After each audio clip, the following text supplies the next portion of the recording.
Did you ever wonder? I do. Did you ever wonder why the sun always rises, but the stars never fall? Why dry land is never satisfied by water? And why fire never says enough? The wonder of two nostrils, two witnesses, and politics.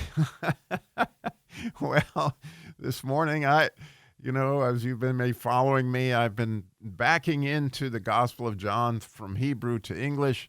And in doing that, the whole idea of he came as a witness to the light, that whole idea of John the Baptist and the idea of witnesses. And so I've been studying the idea of witnesses and thinking about the idea of the Holy Spirit, obviously tweaking my wonder factor on about two witnesses. And I started to think this morning, like, oh my goodness, all of our five senses have at least two witnesses. Some have more, I'll explain. So, you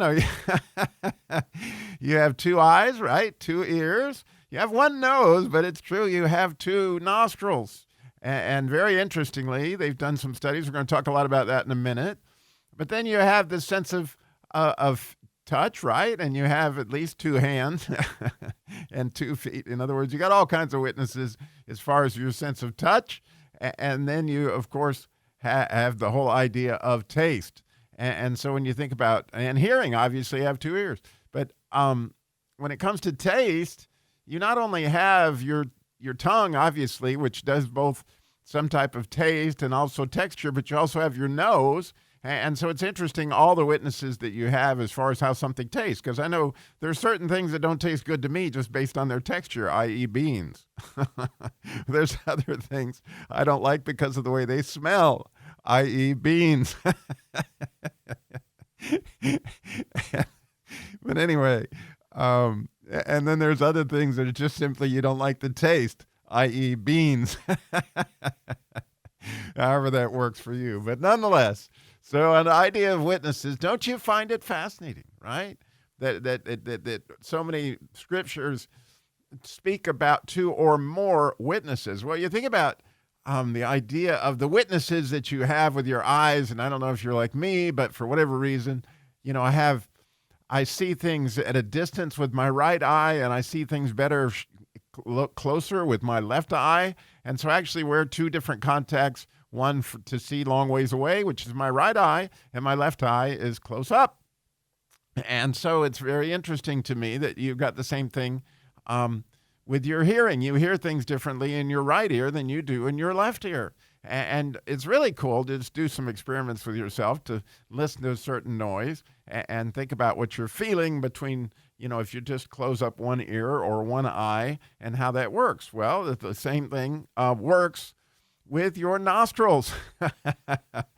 And so the part of this experiment I'm going to talk about today, because I want you to try it. And then we're going to talk about it. But I don't want to suggest my results to you until you've actually tried it. And so tomorrow or the next time I do a podcast, based on what God tells me, we'll talk about my results. But here's the experiment I want you to do.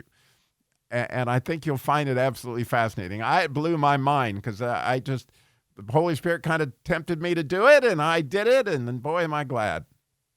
So essentially, I took I know how much I love the ingredients that go into my coffee every morning. You may have heard of my recipe. I'll put it in the podcast notes from today's show. But simply put, I use ginger and turmeric and cinnamon and black pepper and cocoa and peppermint and sometimes coconut milk, all in my coffee. And so I love all these different smells. In fact, speaking of different witnesses, I had a listener when I shared this recipe tell me to look in my cup before I poured in the coffee and see how the different colors of all the witnesses are. So you got, the turmeric, which is sort of orange, and the ginger, which is sort of brown, and you got, the honey, which I use sometimes as well, which is a different color. In other words, you got all these different colors, which, by the way, honey has a delightful smell as well. And so I took all these different things that I put in my coffee with the cocoa and the peppermint and all these different things, and I would hold my finger over my right nose nostril or my left nostril, and each different smell and see what my brain was telling me about it based on what I was experiencing and what I smelled. And I very quickly came to an astounding understanding of what the difference is between my right nostril and my left nostril. I was like, wow, that's absolutely amazing. And it got me to pondering the whole idea of, the Jews teach much on the idea of right and left. And again, we're talking about the letter ayin because the letter ayin has to do with the word witness, and it's the first letter in the word witness, and it looks like a Y. And the reason it looks like a Y is you have two eyes, but you only have one optic nerve, and so somehow or another your two eyes create one image, and your two nostrils create one smell, and clearly your two hands create one feel, and your two nostrils and your tongue and all that create one taste. Very interestingly, and when you think about all the different organs you have in your body, there's many that you have two of, like you have two lungs, but you only have one heart. And you have two kidneys, but you only have one liver, And why is that? And then, your sexual organs, women have two ovaries, men have two testicles. There's all sorts of interesting little things that are going on in there. And you got this idea of two witnesses, but you also have this idea of right and left. And so... And a lot of people would say, right, that if you go to the right is the more spiritual side of things, and if you go to the left, it's the more physical side of things. In fact, the Jews would teach that to the right is a spiritual principle, but then it's what's in heaven becoming what it is. In other words, what's spiritual is becoming manifest in the physical. And then neither is necessarily evil or bad, but as they get corrupted, they both can be. And so you'd think about politics, right? But it's very interesting to me that you also have, like in the book of James, it talks about you got faith without works, right? And so that idea of you got people that believe all sorts of things, but they never put their feet to the pavement, right? You can believe. I'm sure that Satan believes in Jesus a great way, but he never has experienced Jesus, right? He hasn't experienced his forgiveness. He hasn't experienced so many things. John Eldridge has this wonderful podcast. The Wild at Heart podcast this week is out of this world cool. And he talks about, you can talk about love. You can become an expert on love. You could memorize all of 1 Corinthians 13. You could do all sorts of things. You'd understand agape and understand David and all sorts of things about love. But if you've never been in love, you are missing out, right? So you haven't experienced it. Well, you can believe all sorts of things. You can have all sorts of faith. You can understand all sorts of spiritual things. But if you've never experienced them, then you're missing out. I mean, and that's why they say don't go to the right or don't go to the left, but go down the middle. The path is narrow, and it isn't to the right or to the left, but it's actually right. You got faith with works. And thus, the idea of, like, you got two nostrils, right? And how do things smell? From your politics standpoint, right? And just, if we could take all the corruption out of a minute and just think about this logically for a minute, okay? This person could believe in the Constitution. That would be on the right side normally. This person... could believe in the Bible. That could be on the right side. They could believe on all sorts of things. But if they didn't ever take care of the people over here on the left side, which is a progressive sort of side of things, right?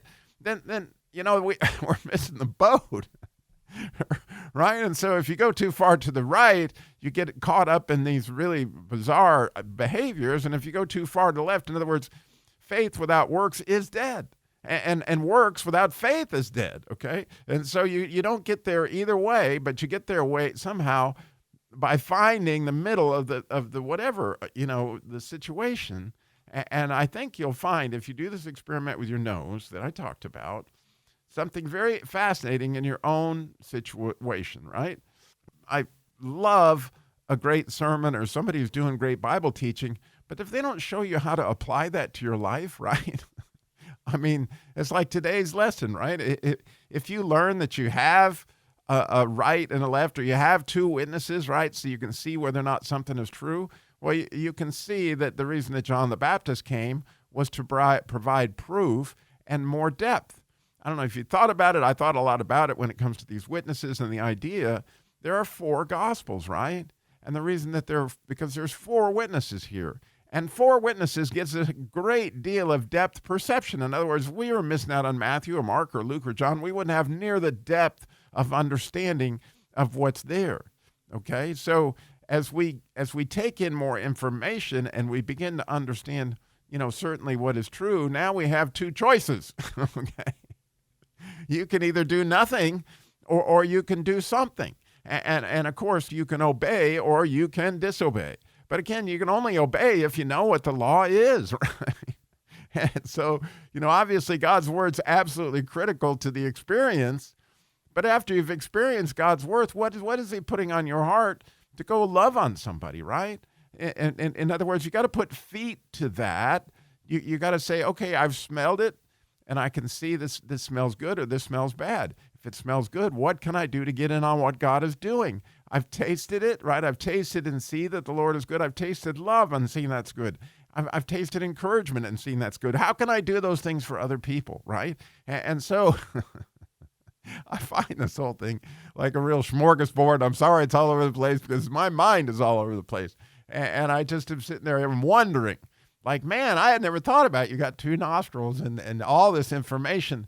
But it's really helpful to see that as you begin to see how true something is and you begin to build the depth of perception of it and you really sense it, near and far and east and west, and the more you can help other people experience that light, right, like John the Baptist did in so many different ways, then it will help us run to the Father like we talked about in the last episode. Thanks for listening with both ears, I hope. Did you ever wonder?